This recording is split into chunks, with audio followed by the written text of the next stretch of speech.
Bu Şirəli babanın belə başa düşürəm ki, qonaqlı qaralı olub da, yəni gəlib gedən olub, yanına çox adam gəlib, ora dəvət edirlər, yaşlı olduğunu, uzun ömürlü olduğunu. Olmazdı ki, məsələn, bütün ölkə elə bir toçka yoxdur, oradan gəlməsinlər bunun yanına, gələrlər.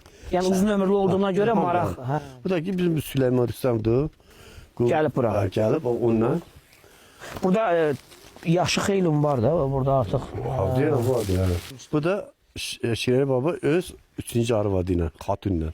Həyat yoldaşı. Həyat yoldaşı, bəli. Bunun nənənizdir də, deyək də. Anamın anası. Bu da dediyinə qədər 120 il təxmini yaşayıb, hə? 120 ili bilirdim.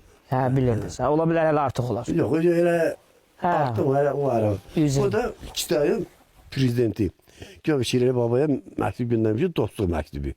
Məktub da olmalıdır, harca axtarsam taparam. Deyək, gəl dostluq elə, şəklini göndərmişdir. Çinin o vaxtki prezidenti Xoşimi? Xoşimin olur, hə. Dostluq məktubu göndərib.